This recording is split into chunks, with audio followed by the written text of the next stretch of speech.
Ok, vamos a la Biblia, vamos a nuestras Biblias. Marcos capítulo 10. Evangelio de Marcos capítulo 10.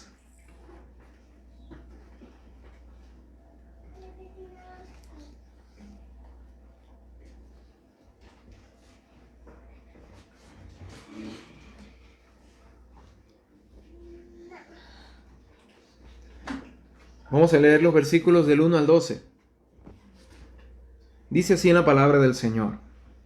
Levantándose de allí, Jesús se fue a la región de Judea, al otro lado del Jordán.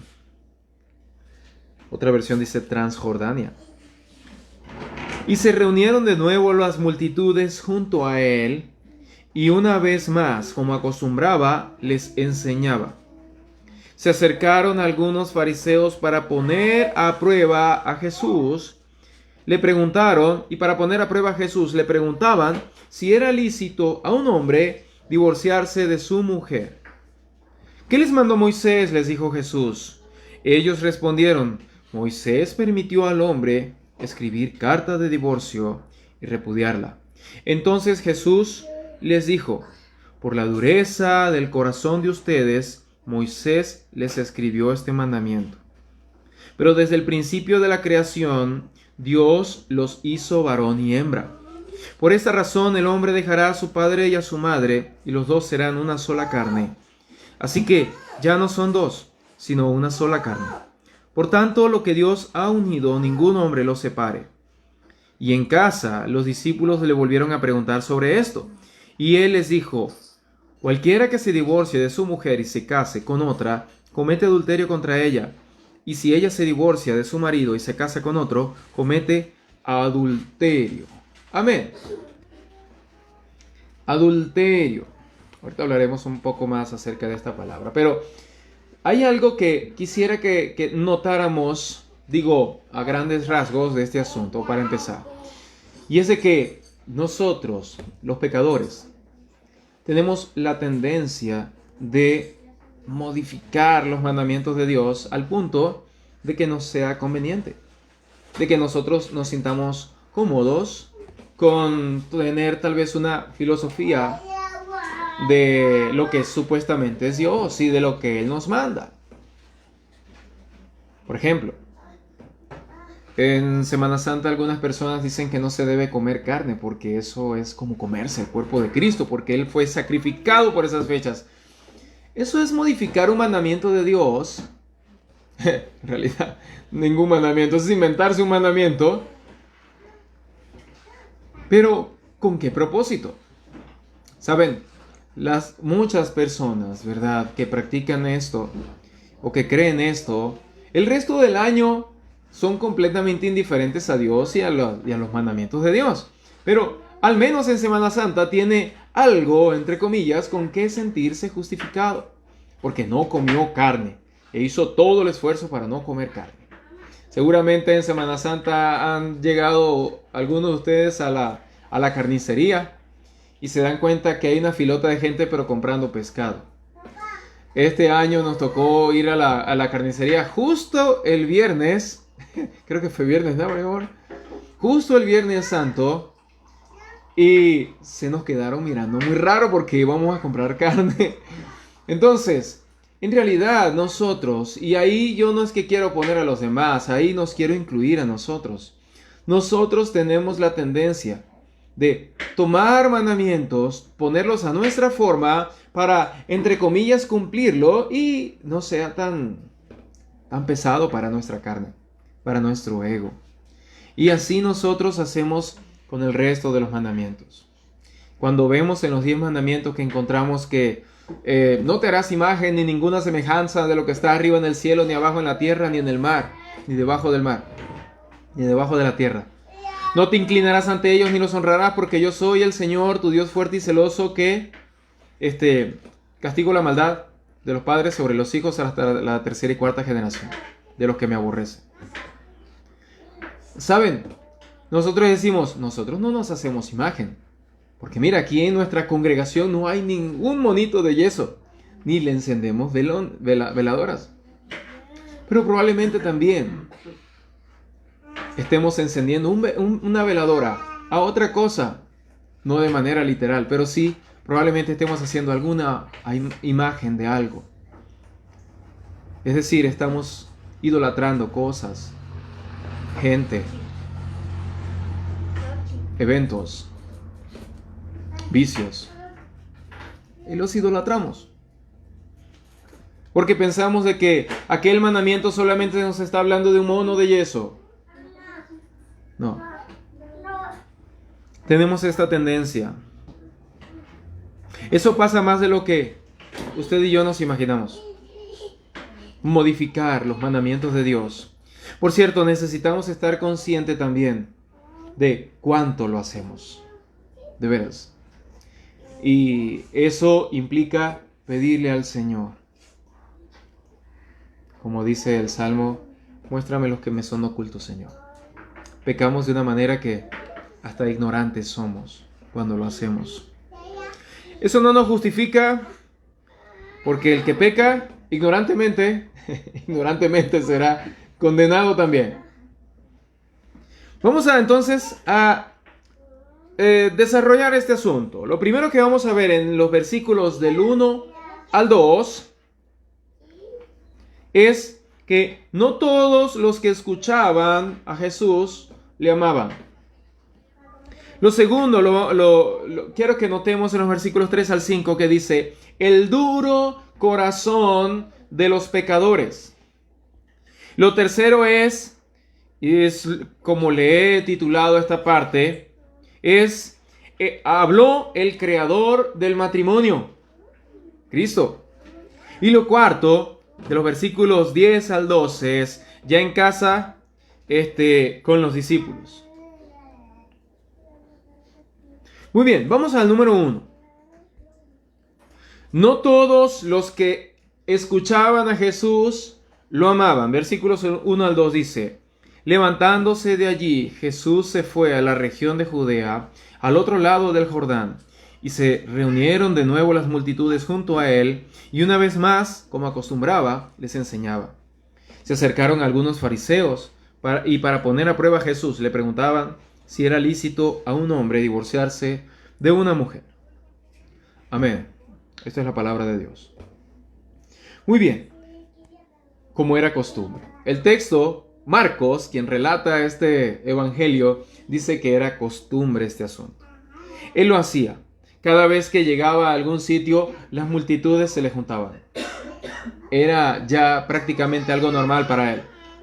El Señor Jesús, muy probablemente, cuando él venía atravesando para irse a la región de Judea, probablemente él se venía tal vez con alguna caravana de gente.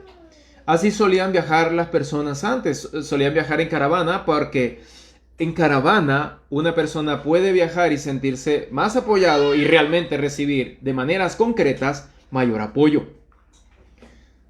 Seguramente en uno de estos días, ayer particularmente, ha notado que vuelan unas aves y vuelan juntas. Al volar juntas, ellas están ayudando unas a otras para que no se les haga pesado el vuelo. Y no quiero entrar en detalles con esto, ¿verdad? Pues no trata.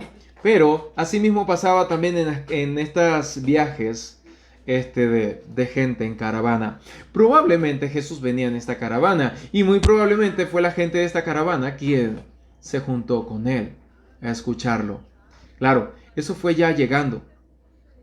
Otra cosa que debemos notar es que este fue el último viaje del Señor. Este fue ya su regreso a Judea, en donde tenía que llegar a Jerusalén para ser sacrificado nuestro Señor. También notemos, y de esto trata este punto en particular, que con él o con estas multitudes habían algunos fariseos, pero de estos fariseos fastidiosos. No todos los que estaban ahí entonces en la multitud y querían o estaban aprendiendo de Jesús realmente le amaban o querían aprender de él. No todo el que se reunía con Cristo es porque ama a Cristo, o porque amó a Cristo y porque quería estar cerca de Él. En esta ocasión vemos entonces tal vez a dos tipos de personas. Los que se acercaron para escucharle y aprender y recibir de Él tal vez alguna sanación, algún milagro, algún favor. También vemos otro tipo de personas que es los que se acercan para ver cómo le hacen caer. El Señor Jesús estaba siempre rodeado de estos tipos de personas. Así que Él estaba abierto a cualquier circunstancia. En ocasiones, nosotros no queremos ser como el Señor. La gente que nos incomoda no la queremos tener cerca. Y tenemos miedo de que alguien nos haga quedar en ridículo. O en el caso de Cristo, ¿verdad?, hacerle tropezar. Sin embargo, el Señor Jesús, consciente de esto, aún así abiertamente le enseñaba. No tenía temores de este tipo de cosas, pues Él es el Señor. Definitivamente no podemos compararnos con el Señor Jesucristo, pero de Él podemos aprender. Entonces, entre las multitudes, dice que estaban unos fariseos, dice, se acercaron algunos fariseos y para poner a prueba a Jesús. Ese para poner a prueba significa, no es para probar a ver cómo está el conocimiento de él. No.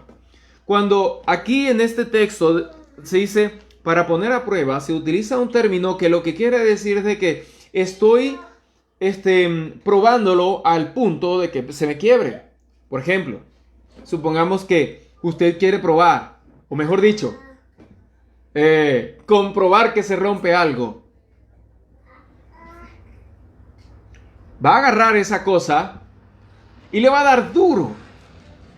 Ya vas a ver cómo se rompe.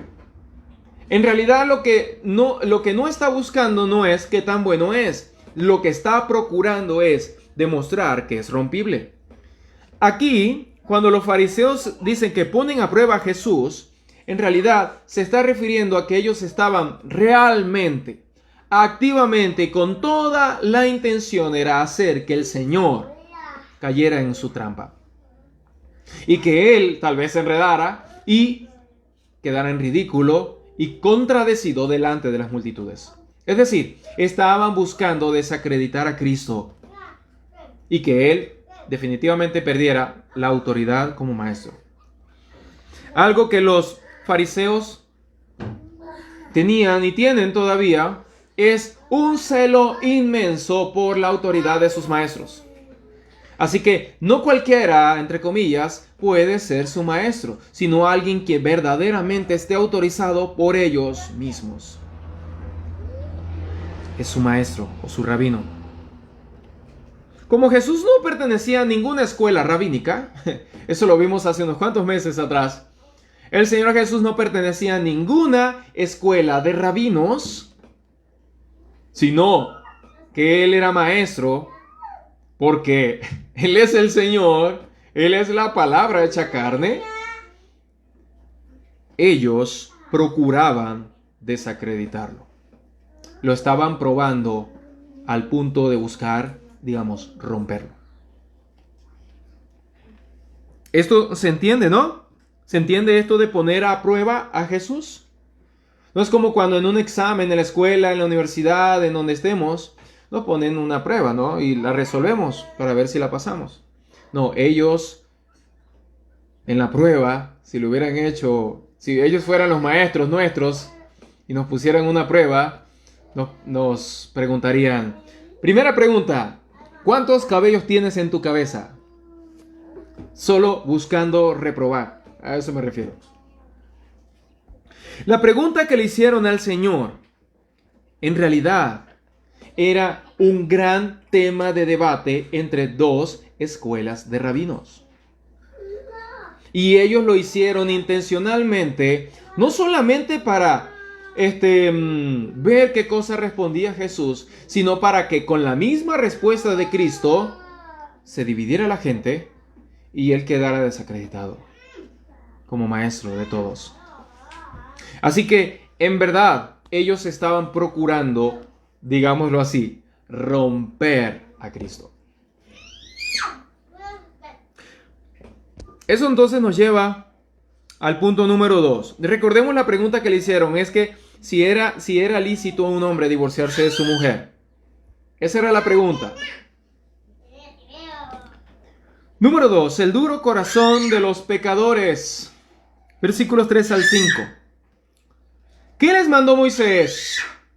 La pregunta que Jesús le hace a los fariseos. ¿Qué les mandó Moisés? Y les dijo Jesús. Ellos respondieron, Moisés permitió al hombre escribir carta de divorcio y repudiarla. Entonces Jesús les dijo, por la dureza del corazón de ustedes, Moisés les escribió este mandamiento. Deuteronomio capítulo 24.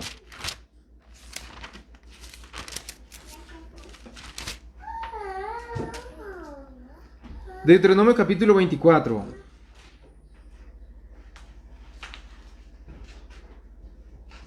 Dice, cuando alguien toma a una mujer y se casa con ella, si sucede que no le es agradable porque ha encontrado algo reprochable en ella, y le escribe certificado y la despide de su casa, y ella sale de su casa y llega a ser mujer de otro hombre, si el segundo marido la aborrece y le escribe certificado de divorcio, lo pone en su mano y la despide de su casa.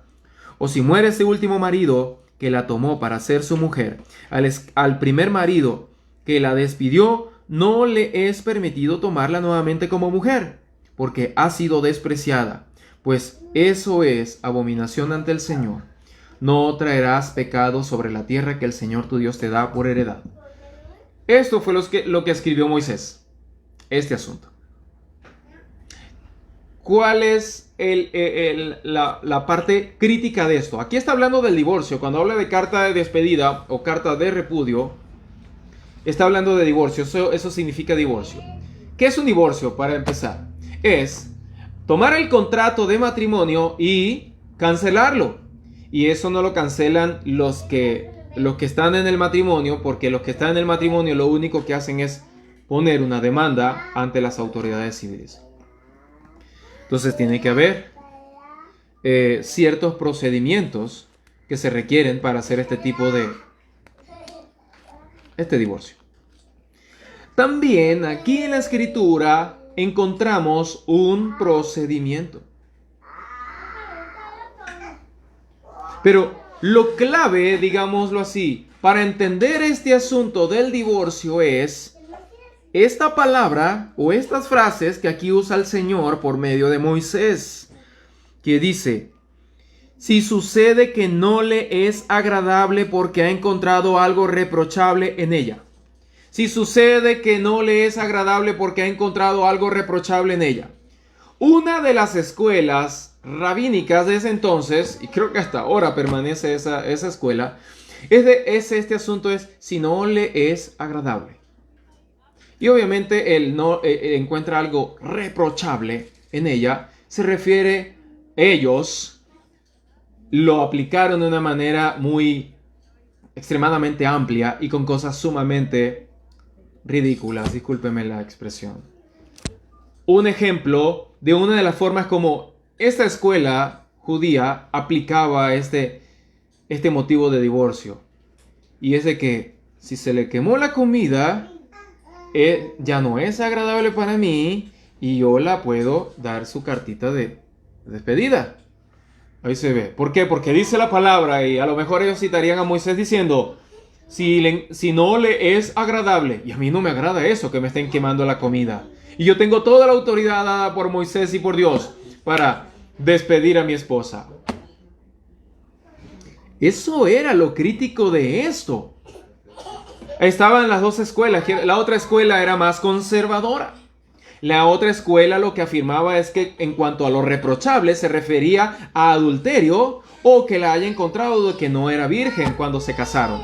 Pues eso era un asunto muy importante también a la hora de casarse, que fuera virgen su pareja. Entonces, por eso el Señor Jesucristo dice, por fornicación. Sí, tuvo intimidad sexual con otra persona antes de casarse, que no fuera su esposo, o durante el matrimonio. Pero aquí lo que encontramos es de que estos fariseos, ellos definitivamente estaban enterados de este asunto porque eran, voy a decirlo así, estudiantes universitarios de estas cosas. Uno de los graves problemas que tenían las escuelas de rabinos en ese entonces, y todavía la tienen, es que ellos le hacen mucho caso a la tradición oral, a lo que enseñan los maestros y a todo este show. Le ponen demasiada atención a la palabra del hombre, en lugar de obedecer solamente a la palabra de Dios. Esto es, ¿cómo decirlo? Esto es una manera en cómo el hombre demuestra que no quiere a Dios, sino que quiere sus formas, sus métodos, su filosofía, su criterio y no el de Dios. A Jesús entonces le hicieron esta pregunta para hacerlo caer, pero él les responde con otra pregunta diciéndoles ¿qué les mandó Moisés? ¿Por qué? Porque Moisés era Moisés, no los demás maestros. El Señor Jesús le llama en el Sermón del Monte a estos maestros, le llama ladrones y salteadores. Ladrones que se meten a robar el rebaño. Falsos profetas les llamó Cristo. Pero Moisés, quien sí fue un verdadero profeta y habló de parte de Dios, él es quien estaba autorizado para el pueblo consultarle. Por eso Jesús no les dijo, ¿qué dice tal escuela rabínica? ¿O qué dice esta otra escuela? No, a mí no me interesan los rabinos. ¿Qué dijo Moisés? ¿Qué les dijo Moisés? Qué gran problema que hayan tomado la palabra de Dios, dada por medio de su siervo Moisés, y simplemente le hayan dado la interpretación que ellos quisieran, porque sí, porque es cómodo, porque es conveniente, porque querían tal vez despedir a sus esposas simplemente porque se les quemaba la comida.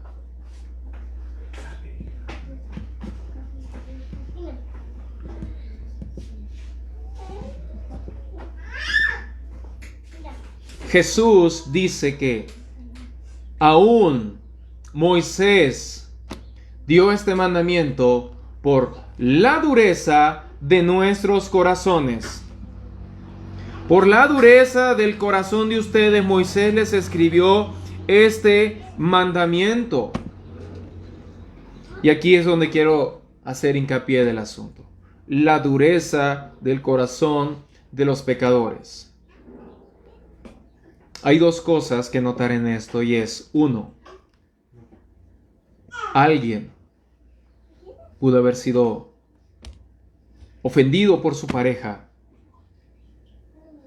y aún así esta persona tener la gracia de Dios de perdonar.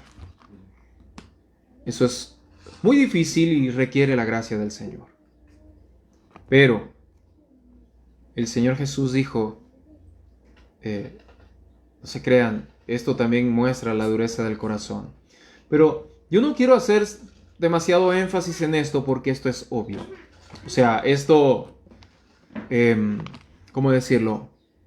Poner carga sobre el ofendido ya es demasiado. Más bien también quiero ahora voltear la ecuación y mirarlo al revés, el ofensor. El problema es de que el que ofendió también maneja un duro corazón, precisamente por haber pecado contra su pareja. Jesús dijo que este mandamiento fue dado fue por la dureza de nuestros corazones. Me dijo de ustedes, dijo él, el corazón de ustedes. Porque para que haya un divorcio, para que haya una ruptura en una pareja, en un matrimonio, definitivamente tuvo que haber un duro corazón golpeando este matrimonio. Un duro corazón inflexible en su matrimonio y definitivamente haciendo daño. Así que de uno o de otro lado, en realidad, el que causa esto es el que demuestra un corazón duro. De nuevo hablo de nosotros y no voy a hablar cosas lindas de nosotros. Voy a hablar mal de nosotros. O hablar verdad. Somos duros de corazón. ¿En cuántas ocasiones mi esposa y yo hemos tenido conflictos por la dureza de mi corazón? Por la indiferencia, la frialdad, la apatía o la distracción terrible que se presenta en mí. Eso es dureza de corazón. Definitivamente, además, este tipo de cosas que aunque parezcan muy cotidianas y rutinarias y muy normales, también pueden desencadenar en problemas más grandes. Por la dureza de un corazón. Un corazón que no se agarra y se rompe a sí mismo y dice: no, Señor, tu orgullo no debe prevalecer. No, Señor, tus asuntos y tus intereses no deben prevalecer. Dureza del corazón. Por la dureza del corazón nuestro, Moisés dijo esto, de parte de Dios, definitivamente.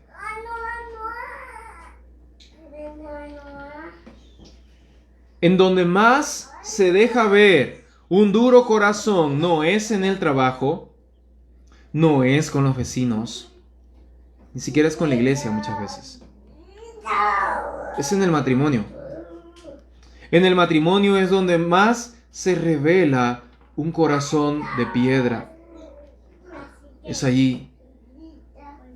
Y si nosotros quisiéramos tener un espejo que refleje lo que realmente somos, queremos ser honestos. Yo quiero ser honesto, Osman. Yo quiero verme tal cual soy. Bueno, veamos nuestro matrimonio.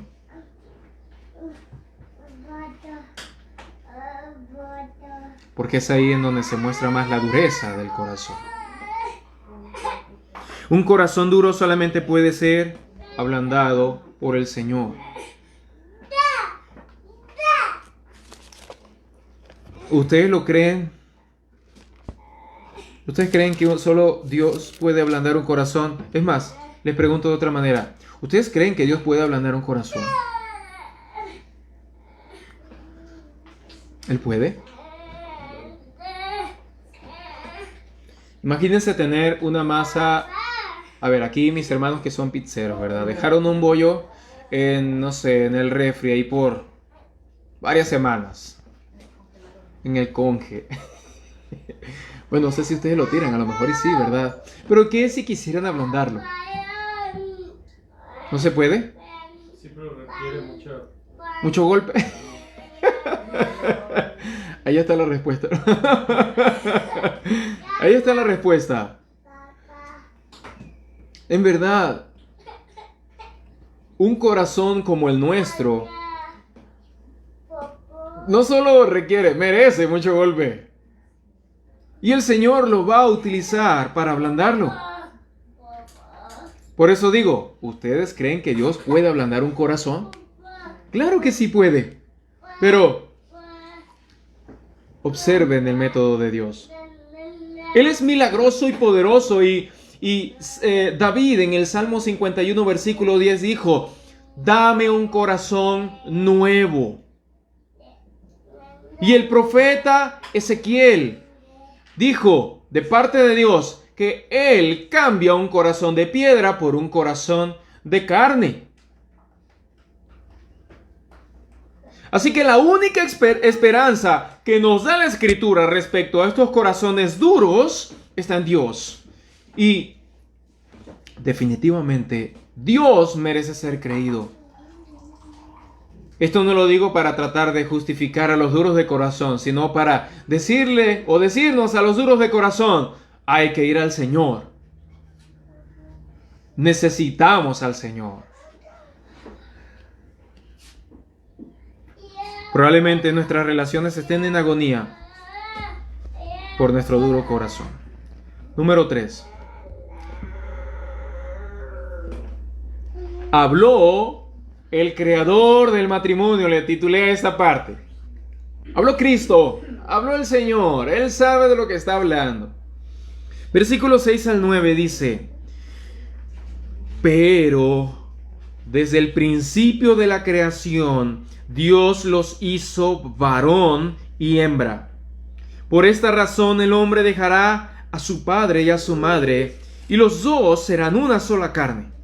Así que ya no son dos, sino una sola carne. Por tanto, lo que Dios ha unido, ningún hombre lo separe.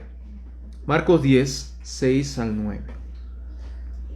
Habló el creador del matrimonio.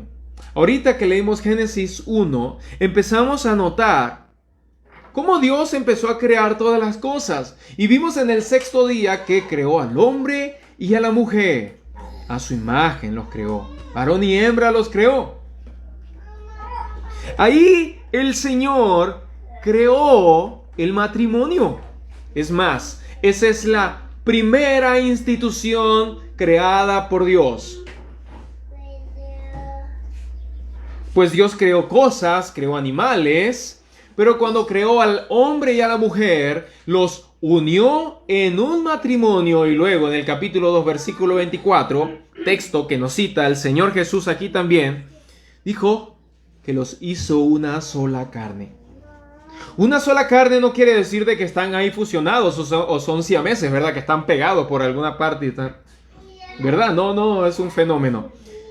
En realidad está queriendo decir de que literalmente sus cuerpos fueron unidos, aunque no fusionados, pero sí unidos por medio del pacto y la consumación del pacto matrimonial. Sus cuerpos fueron unidos.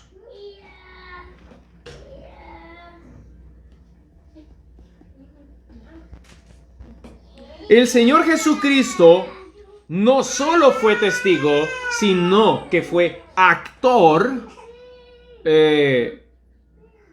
activo, es decir, estuvo activo, él fue activo en la creación del matrimonio. Y lo primero que nos dice el Señor Jesús aquí en esto es que Dios los hizo varón y hembra. Dos cosas quiero que notemos de acá. Y es de que lo primero que nos dice, ¿verdad? O que implica que los hizo varón y hembra, es que uno no fue que los hizo varón y hembras, o varones y hembra. Solamente hizo un hombre y una mujer. Por lo tanto, el matrimonio original y la institución original del matrimonio solo se da entre un hombre y una mujer. He escuchado a personas que no tienen temor de Dios decir, hay más mujeres que hombres. A cada hombre le toca como 9 mujeres. Así que estamos bien repartidos sobre la tierra. Eso lo dijo un hombre que tiene cero temor de Dios y que aborrece su matrimonio y lo que Dios estableció. Porque al principio, como dijo el Señor Jesucristo aquí, Dios los hizo varón y hembra. No varón y hembras. No varones y hembra. Número 1. Número 2, anotar acá, y esto es un tema crítico en la actualidad. No fue que hizo varón y varón. No fue que hizo hembra y hembra. O no fue que hizo trans y etcétera. ¿Verdad? No fue que hizo cis y homo. No homo sapiens, no homosexual. Bueno, ellos le llaman gay. La palabra gay significa feliz. No son felices. En realidad se reporta una alta tasa de suicidio y depresión y ansiedad. Personas que son homosexuales y sobre todo personas que, entre comillas, hicieron su transición de sexo o reasignación de sexo, le llaman ellos. Hay una gran tasa de suicidio. Son infelices. ¿Por qué? Volvemos a lo que dice el Señor. Dios los creó, varón y hembra. En Romanos nos dice de que ellos fueron en contra de la naturaleza.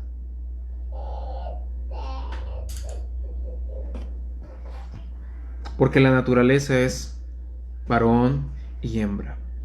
Luego nos dice, por esta razón, el hombre dejará a su padre y a su madre y los dos serán una sola carne. Aquí nos cita Génesis 2:24. Así que el Señor está estableciendo el fundamento y el origen, o mejor dicho, el diseño original, el cual Él se encargó de ejecutar.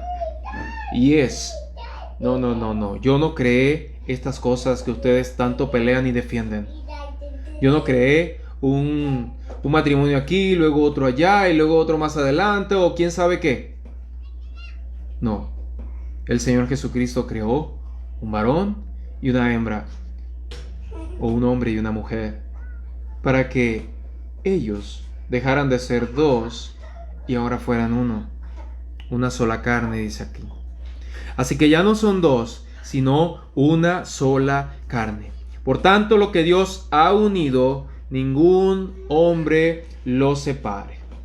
Aquí está haciendo una referencia a las enseñanzas de hombres manejadas por estos hombres, en donde justificaban el divorcio por cualquier causa, en realidad absurda.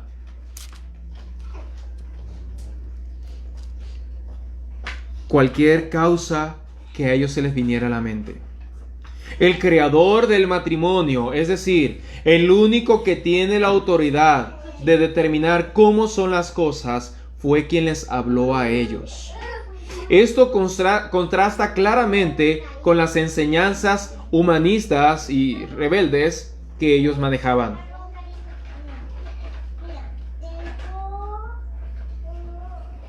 Jesús es el creador del matrimonio y Él es quien tiene la autoridad de nuestro matrimonio. Por cierto, cuando aquí el Señor nos dice, por esta razón el hombre dejará a su padre y a su madre, quiere decir entonces de que su padre y su madre ya no tienen jurisdicción en el matrimonio. Por lo tanto, tampoco tienen jurisdicción en la crianza de sus nietos, vaya. No. Ya este hombre y esta mujer salieron de este hogar y no fue que dejaron de ser sus hijos. Cabe destacar, ¿verdad? Tal vez alguna abuela o alguna suegra, ¿verdad?, vaya a escuchar este mensaje y diga, no, señor, ellos son mis hijos para siempre. Claro que sí, y la Biblia manda que deben honrarlos hasta siempre, porque hasta siempre, o hasta que mueran, fallezcan, serán sus madres, serán sus padres. Eso sí, eso nunca va a cambiar. Pero lo que sí cambia es el uso de la autoridad de estos padres sobre este nuevo matrimonio. Ya no hay jurisdicción. Es decir, lo voy a explicar sencillo. Ya no hay suegras ni suegros metiches. Y si hay alguno, pues lo siento, ¿verdad? Aquí no, fue Dios quien me puso el responsable, decimos los varones, ¿verdad? No usted, mamá, no usted, papá. Porque de que salga de casa, eso se cumple de manera literal. Y qué genial es, y realmente es lo ideal, que los matrimonios vivan aparte de los padres. Se presentan conflictos serios, sobre todo por un principio de autoridad establecido por Dios. En casa de los suegros, el suegro es el líder de esa casa. Sin embargo, en ese hogar, si el suegro tiene algunas reglas que no van de acuerdo con el esposo, en ese caso podría ser su yerno, podría ser su propio hijo, y el suegro quiere establecer ciertos lineamientos a este matrimonio, de los cuales este matrimonio no está de acuerdo, se van a presentar conflictos, líos. Por ahí he escuchado decir, el consejo que te doy para tu vida es no construyas en casa de tus suegros. Ya lo he escuchado decir por ahí. En una ocasión mi papá, a quien amo y respeto mucho, él me dijo, hijo, ¿y si construimos aquí arriba? Yo le dije, no. No, déjame que yo batalle yo solito, tranquilo. Ayúdame si quieres, pero fuera. Bueno, yo te quería poner las cosas más fáciles. No, tranquilo, no me interesa que estén fáciles, solo me interesa que estén bien, le decía yo. Porque se presentan conflictos. Como les digo, yo amo y respeto mucho a mi papá. Aún con, tal vez con nuestra familia, como fue. Pero lo amo mucho. Pero eso no quiere decir que mi matrimonio vaya a someterse a mi padre o a mi madre. Número 4. Ya en casa con los discípulos. Luego, vamos a leer los versículos 10 al 12. Dicen, aquí vamos a hablar sobre el tema del divorcio en sí. Dice, ya en casa los discípulos le volvieron a preguntar sobre esto. Y él les dijo, cualquiera que se divorcie de su mujer y se case con otra, comete adulterio contra ella. Y si ella se divorcia de su marido y se casa con otro, comete adulterio. Amén. El Señor Jesús, el Maestro, el verdadero Maestro de la palabra, aquí les está dando la conclusión final de esta doctrina. Les está dando la conclusión. No, miren. Ustedes han escuchado de esta escuela y de la otra escuela de rabinos y han escuchado el debate. Ustedes conocen el debate, ustedes conocen la controversia, pero yo les voy a dar la respuesta definitiva. Y Jesús, como buen maestro que es, les enseñó cómo se maneja este asunto. Él dijo, repito, cualquiera que se divorcie de su mujer y se casa con otra, comete adulterio contra ella. Y si ella se divorcia de su marido y se casa con otro, comete adulterio. Ok, antes de pasar a un texto paralelo que voy a leer ahorita para aclarar mejor las cosas, quiero mencionar una postura radical en cuanto a eso. Hay una postura radical, muy practicada, sobre todo por estas zonas, por acá, en ciertos círculos culturales, y es de que la persona, una vez que se ha casado, por ningún motivo, cuando digo por ninguno es absolutamente por ningún motivo, debe divorciarse y casarse con alguien más. Sino que si se divorcia, nunca más se debe casar, porque podría morir en adulterio y se va al infierno. Esa es la teología que manejan del matrimonio. Entonces, enseñan, no, es que si tú te casaste y tu marido, vamos a poner el ejemplo de una mujer, tu marido te está golpeando y se está yendo con otras mujeres, tú ni modo, te lo tienes que aguantar. No, vaya para su casa y sirva a su marido, le dicen los pastores, le dicen las amigas, etc. ¿Cómo es posible? Esta teología lleva al punto de convertir a la víctima en el victimario. Y si ese matrimonio se acaba y acaba en divorcio, estos líderes espirituales van a culpar a la víctima por haberse acabado el matrimonio. Y dicen, no, es que tú no debiste divorciarte. Ah, caray, pero yo soy la víctima. ¿Cómo es posible que sobre mí vayan a poner la carga de mi matrimonio frustrado? Eso es injusto.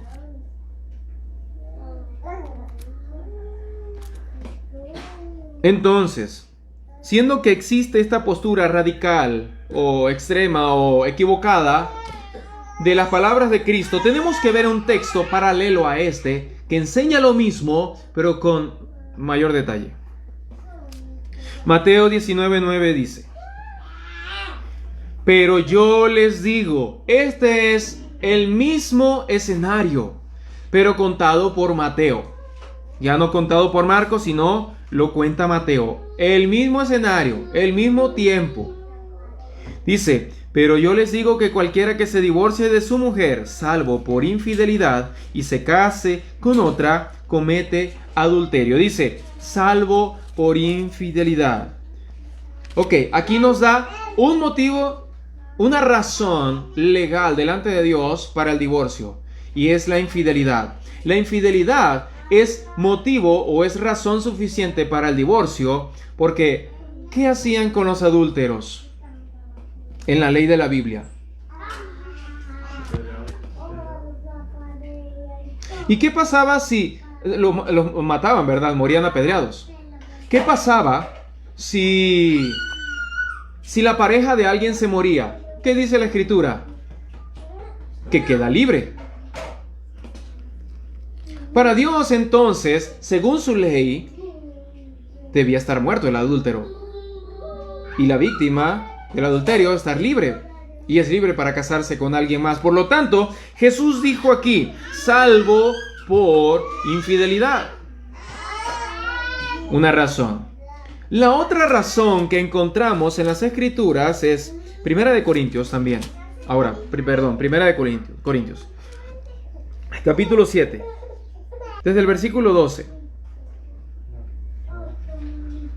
Dice así: pero a los demás digo yo, no el Señor, que si un hermano tiene una mujer que no es creyente y ella consiente en vivir con él, no la abandone. Porque antes de eso estuvo diciendo de que no se casen en yugo desigual, que no se casen con gente que no son creyentes. Pero si ya estás casado con alguien o casada con alguien que no es creyente, dice, y ella consiente en vivir con él, no la abandone. Y la mujer cuyo marido no es creyente y él consiente en vivir con ella, no abandone a su marido. Porque el marido que no es creyente es santificado por medio de su mujer, y la mujer que no es creyente es santificada por medio de su marido creyente.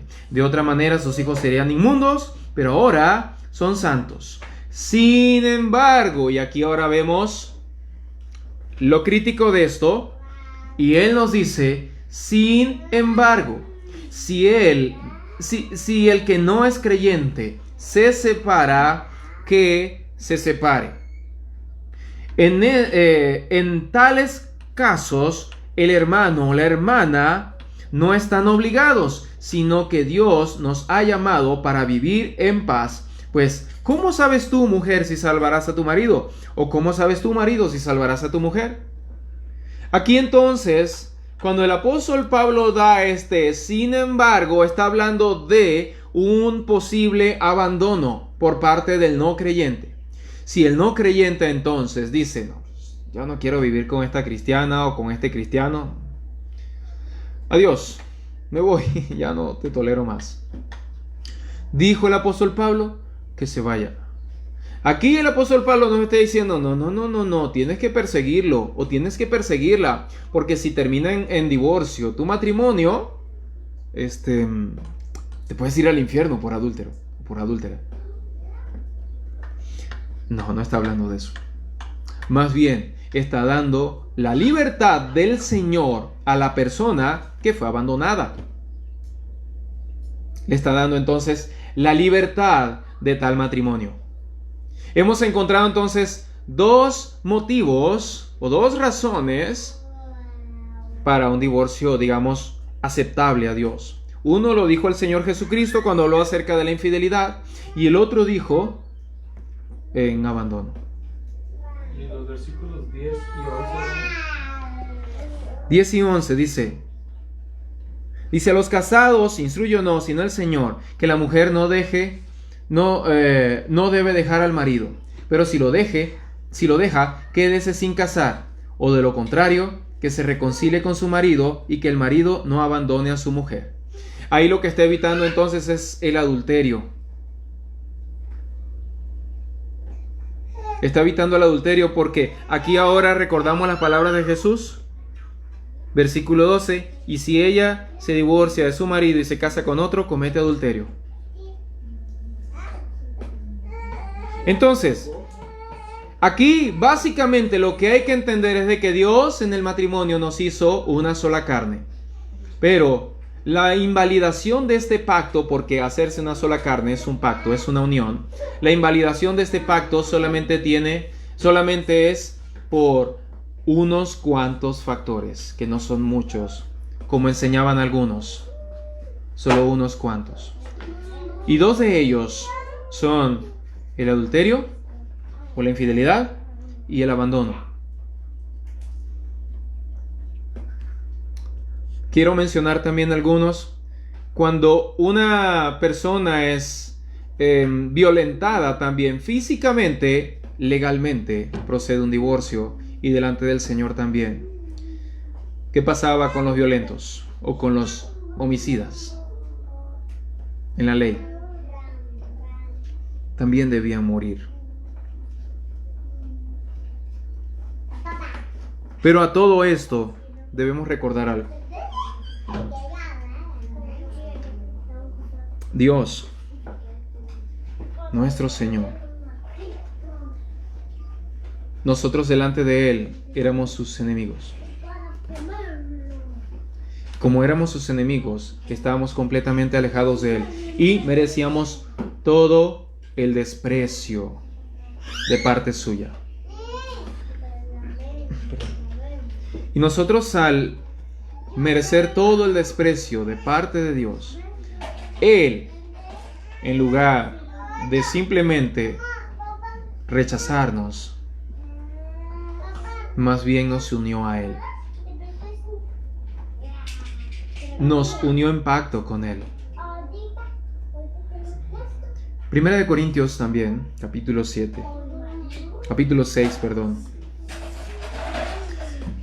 versículo 17. En este mismo contexto del matrimonio y de las relaciones lícitas e ilícitas, dice así en el versículo 17: pero el que se une al Señor, un espíritu es con Él. Él nos unió a Él. Aquí en la palabra del Señor dice que Él nos hizo, digámoslo así, un espíritu con Él. Ahora Él puso su espíritu en nosotros, en los creyentes. Y eso nos une a Él. ¿Se recuerdan? Merecíamos el completo rechazo de Dios. Pero Dios más bien fue grande en misericordia y en amor. Y por medio de su Hijo Jesucristo, dice en la Escritura, que nos reconcilió con Él. Nos reconcilió, es decir, nos volvió a unir. Y esta unión de pacto, que no puede ser disuelta, ahora sí, por ningún hombre, es lo que nos ofrece Dios a los que creemos en su Hijo Jesucristo. Y también debiera ser también un modelo para nuestros matrimonios. Que entonces esa gracia que vimos y que conocimos en Él se refleje en nuestros matrimonios. Dice, para terminar, en Efesios capítulo 5, el texto clásico de del matrimonio. Dice, versículo 24 quiero leer, y luego el 25. Pero así como la iglesia está sujeta a Cristo, también las mujeres deben estarlo a sus maridos. Maridos, amen a sus mujeres, así como Cristo amó a la iglesia y se dio Él mismo por ella. Esto se lo está diciendo a personas que ya conocían el Evangelio. Y que, hermanos, lo que vieron y lo que creyeron de Cristo, vívanlo. Que la reconciliación entonces sea para nosotros nuestra meta. Y que la paz en nuestros matrimonios sea nuestro día. Porque Él lo hizo por nosotros. Y nos unió a Él cuando éramos sus enemigos. Ahora nosotros vivamos esto también en nuestros hogares. Amén. Necesitamos esto, de veras, lo necesitamos. Necesitamos a Cristo. Oremos. Padre nuestro, no tenemos a otro sabio Dios más que a ti, Señor. Y sin ti todo es necio, Señor, todo es absurdo. Y nuestros errores y nuestras necedades, Señor, afloran y destruyen todo. Te suplico, Señor, que tú, con tu gracia, traigas verdad a nuestros corazones. Y que además, Señor, rompas y ablandes este corazón duro. Y que además, Señor, nos levantes por esa misma gracia a hacer tu voluntad, a servirte a ti, sirviendo nuestros matrimonios, amando a nuestras cónyuges. Amado Señor, perdónanos. Ten misericordia de nosotros, Señor, y concédenos la paz en nuestros matrimonios. Y para quien no esté casado, Señor, yo te pido que le dirijas en sabiduría para elegir conforme a sabiduría, Señor, y no a pasiones, sino conforme a sabiduría, y puedan, Señor, vivir el matrimonio que tú has dispuesto, Señor, para ellos. Un matrimonio agradable, Señor, en donde ambos te teman, en donde ambos se arrepientan, en donde ambos supliquen el perdón tuyo, Señor, y te busquen. Te damos gracias, Señor, por tu palabra. Con ella, Señor, nos limpias. En Cristo Jesús. Amén.